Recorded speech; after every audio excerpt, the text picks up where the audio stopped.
Au sommet de ce Savane Midi, dans la ville de Sia, capitale économique du Burkina Faso, des habitants s'expriment sur la persistance des tentatives de coup d'État dans le pays. Inquiétude, espoir et attente, vous entendrez ces voix dans ce journal. Et puis en 2025, le Burkina Faso a marqué des avancées significatives en matière de développement urbain avec la réalisation de nombreuses infrastructures à travers le pays. À Ouagadougou, plusieurs initiatives axées sur le développement durable ont été engagées afin d'améliorer le cadre de vie des populations, de moderniser la ville et de répondre aux défis liés à l'urbanisation, un dossier que nous vous proposons dans ce journal. Ce sont les principaux titres de ce Savane Midi. Mesdames et messieurs, bonjour et bienvenue dans ce journal. Je vous l'annonçais en titre, à Bobo Dioulasso. Bobo Dioulasso est dans l'émoi à la suite aux informations faisant état de tentatives de coup d'État dans le pays. Les récurrentes arrestations de présumés complices de ces actes soulèvent un débat intense parmi les citoyens qui expriment leur désaccord et leur inquiétude face à cette situation. Ces personnes s'expriment au micro de Nangasida Thomas Sondo de Savane Média Ouest. Nous voyons toujours les tentatives. C'est comme la population avait demandé à son Excellence d'établir la peine de mort. Et Dieu merci, aujourd'hui, l'Assemblée de la transition du Burkina Faso a voté cette loi et la peine de mort a été établie au Burkina Faso. Et maintenant, je pense que nous devrons passer à l'acte maintenant, c'est de l'appliquer. Et ces personnes, toutes ces personnes qui sont dans ces coups déjoués par le service de renseignement du Burkina Faso, nous on pense que ces personnes-là doivent être les premiers clients de la peine de mort. En tant que patriotes burkinabés, ça ne nous a pas plu et ça nous fait mal d'apprendre encore que malgré l'engagement du camarade capitaine Ibrahim Traoré, malgré les victoires que nos FDS et VDP sont en train d'engranger, ça nous fait mal et nous sommes révoltés contre ces personnes-là parce que nous ne savons pas du tout ce qu'ils veulent. Si c'est en tout cas pour le peuple burkinabé qu'ils agissent, qu'ils arrêtent parce que le peuple a fait son choix, le peuple se sent actuellement burkinabé avec le camarade capitaine Ibrahim Traoré et nous ne voulons même plus entendre parler de coup d'État dans notre chère nation. Le combat que le capitaine Ibrahim Traoré est en train de mener pour les fils et les filles du Burkina Faso, le travail qui est abattu pour un lendemain meilleur du Burkina, je ne peux pas comprendre qu'actuellement il y a quelqu'un qui ose vouloir venir encore dire qu'il va déstabiliser ce pays. Ces personnes donc, ces apatrides donc, qu'ils ont essayé de tenter à la vie de notre président, le capitaine Ibrahim Traoré, moi je veux tout simplement que ces personnes-là payent au prix de leur vie pour que les autres personnes n'essayent pas de le faire. Parce que ce n'est pas pour l'amour du pays qu'ils sont en train de le faire. Ils sont en train de faire ça pour gâter le Burkina Faso. Ils veulent donner l'image donc que Libye a aujourd'hui au Burkina Faso. L'image donc que les terroristes ont voulu imposer au Burkina Faso, c'est ce qu'ils veulent. Ils ne veulent pas le bien de ce pays.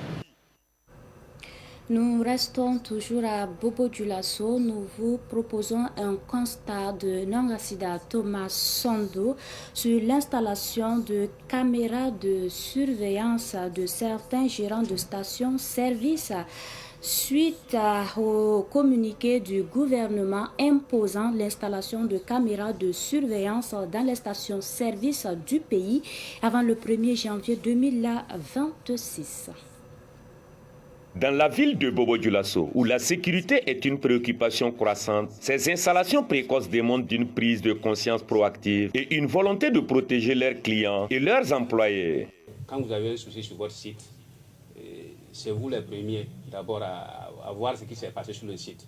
Donc à travers la caméra, vous allez savoir ce qui s'est passé. Et voilà. Donc vraiment,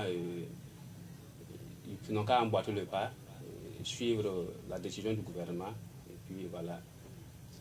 de surveillance dans les stations-service est perçu comme un pas en avant vers une meilleure sécurité publique. Pour la suite, la brigade mobile de contrôle économique et de répression des fraudes BMCRF renforce ses contrôles pour lutter contre la hausse des prix des motos. Les investigations ont relevé des pratiques frauduleuses qui visent à organiser artificiellement la rareté de certaines motos afin d'augmenter les prix au détriment du pouvoir d'achat des populations. Face à ces pratiques spéculatives, la BMCRF a rapidement réagi en procédant à la fermeture de plusieurs boutiques. Par ailleurs, l'importation des motos est désormais soumise à une autorisation spéciale, une mesure visant à réguler le secteur et à améliorer la traçabilité. Et puis la BCLCC, la Brigade centrale de lutte contre la cybercriminalité, alerte sur des cas de piratage de comptes WhatsApp. Des individus mal intentionnés usurpent l'identité de personnalités religieuses dans le but de compromettre des comptes WhatsApp et escroquer des proches et contacts des victimes. Le mode opératoire consiste à contacter les victimes à partir de comptes piratés en leur proposant une intégration à un groupe WhatsApp dédié à une prière ou à une activité religieuse. Les comptes ainsi piratés sont ensuite utilisés pour solliciter de l'argent auprès des victimes sous divers prétextes. Face à cette menace, la BCLCC recommande à tous les utilisateurs d'être vigilants et de renforcer la mesure préventive. Venons-en à ce dossier de la rédaction consacrée au développement urbain en 2025. En matière de développement urbain, le Burkina Faso, en 2025, a engagé plusieurs constructions d'infrastructures, la création d'espaces verts et la promotion d'un développement durable pour améliorer la qualité de vie. Ainsi donc, l'année 2025 qui s'est achevée a été marquée par la réalisation de plusieurs infrastructures routières dans la ville de Ouagadougou. Le dossier est signé Abdoulaye Kinda. L'expansion et l'aménagement planifié des villes pour répondre aux besoins croissants de la population étaient au cœur de la gouvernance des autorités burkinabées en 2025. Plusieurs infrastructures routières ont été construites et d'autres sont toujours en construction. La vision du président Capitaine Ibrahim Traoré a vraiment chamboulé positivement le vécu des Burkinabés. Déjà, si vous voyez sur le plan des infrastructures, beaucoup de choses sont en train de changer. Même dans mon quartier actuellement, nous sommes, je dirais, dans la joie parce que nous avons reçu un très beau goudron qui vraiment désenclave un peu le quartier. Et ça, c'est sous eBay cette année. Ça, c'est déjà quelque chose qui est important pour la population, pour l'épanouissement des populations. L'aménagement des caniveaux dans l'arrondissement 4 de Ouagadougou et la construction de la route qui relie l'échangeur du Nord à celui de Kosodo sont appréciés positivement par la population. Quand vous rentrez dans les arrondissements, dans les secteurs, vous voyez que la ville est propre. La ville est propre, les rues sont bien construites à travers les initiatives de Faso Mebo. Nous sommes présentement dans l'arrondissement numéro 4, dans la zone de Kosoro, après l'échangeur en allant vers Kosovo ou Toudougouéo. Donc nous voyons que la voie a été reconstruite bien propre, la voie de l'aéroport de Tonsin. Nous pouvons dire qu'actuellement, ça serait compliqué pour nous d'avoir encore des inondations. Les caniveaux, les pavages, on voit qu'actuellement, tout est propre. Quand vous prenez la voie de Kamouessé en allant vers Pazani, de là-bas, on continue sur la voie de Waïbia, tout est bien fait, tout est bien propre et puis c'est très bien praticable. La nouvelle voie bitumée qui traverse le quartier Rimketa est aujourd'hui empruntée par le bus Sotraco au bonheur de la population. Et sur le même goudron en question, nous avons le bus Sotraco qui arrive. Beaucoup de jeunes, beaucoup de femmes, en tout cas de Burkinabés qui avaient des difficultés à rejoindre la ville actuellement sont vraiment dans la joie. Voilà, à cause déjà des arrêts de bus, voilà, qui vraiment favorisent vraiment beaucoup les citoyens ici. Les Burkinabés ont adhéré à la politique de développement urbain du capitaine Ibrahim Traoré en participant chacun à sa manière. Et beaucoup de participation citoyenne. Ils font des dons en nature, des dons en espèces, dans le fonds de soutien patriotique, au niveau de Faso Mebo, aux instances présidentielles. On a vu des gens qui font des dons aux familles de FDS et VDP. J'ai pu ériger un forage dans mon quartier, juste à côté de ma cour, pour la population qui souffrait un peu. Parce que lorsqu'il y a des coupures d'eau, c'était pas facile pour les femmes. Les corvées d'eau n'étaient pas faciles. Donc je voyais ça et c'était pas facile. J'ai profité en même temps. Et aujourd'hui, je pense que même à minuit, les gens viennent toujours enlever l'eau. Parce que le forage est branché directement sur mon compteur. Pour que, au moment où les plaques solaires ne fonctionnent plus, que vraiment la Solabel puisse vraiment prendre le relais. Sans parler des dons que nous avons fait au FDS et VDP, à leurs veuves, on a fait des dons de sucre de SM Susuko, des dons de riz de nos braves femmes de Komisivara, des dons de faso tomate, des dons d'huile produits par des braves dames au niveau de Bobo Dioulasso, des huiles de soja, des savons en poudre, savons faci. À travers ce que nous faisons, de passer un message en même temps. Notons que d'autres villes du Burkina Faso ont connu aussi des constructions d'infrastructures au cours de l'année 2025. Et puis, dans sa volonté d'améliorer et d'innover, Orange Burkina vient de mettre en place un nouveau catalogue d'offres. La société a rencontré les associations de consommateurs avec pour objectif de présenter ces nouvelles offres. La rencontre s'est tenue le lundi dernier à Ouagadougou. Pakisba Mariam Ouedraogo nous fait le point. Depuis mars 2025, Orange Burkina a entrepris des changements pour la satisfaction des consommateurs burkinabés. Ces changements sont opérés dans différents services, à savoir le service d'Internet mobile, des bonus et autres. Pour présenter les innovations, Orange Burkina a rencontré les associations des consommateurs. Nous avons fait des baisses de prix sur l'ensemble de notre catalogue. Nous avons rajouté des validités qui sont allées de 7 jours jusqu'à 30 jours. Nous avons des forfaits qui ont augmenté de volume de plus de 200%, sans pour autant qu'on touche le prix. Et des forfaits qui, pour l'entrée, il fallait que le client débourse 700 francs. Aujourd'hui, pour les mêmes types d'offres, nous sommes à 455 francs. Et l'autre changement consiste aussi les bonus. Les bonus chez Orange, désormais, sont ouverts vers tous les réseaux.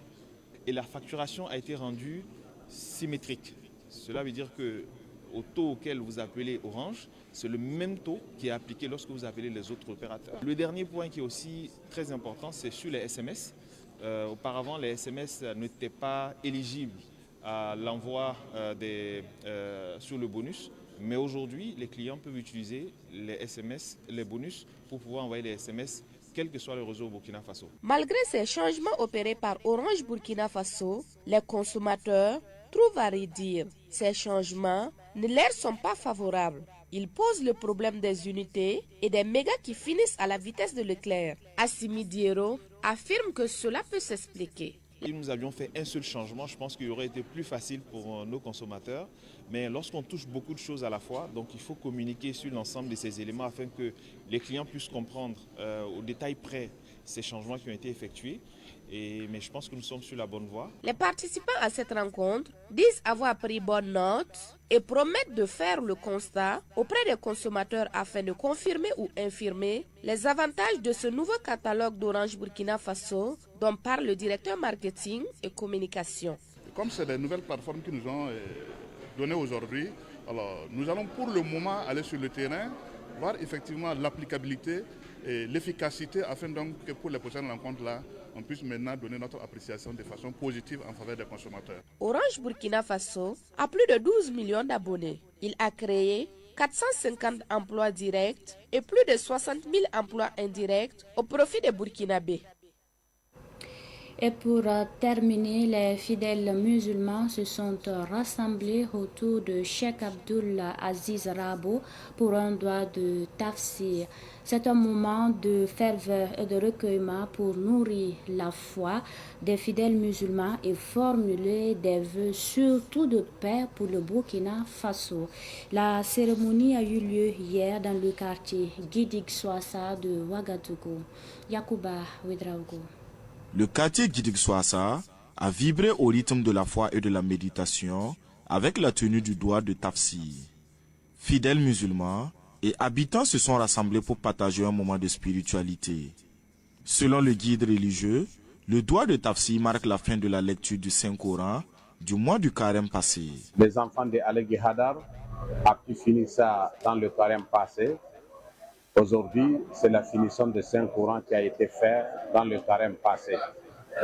Et ce Saint-Coran, c'est un livre qui n'a pas été avoir son exemple de la descente, ni aussi au ciel. Il est unique.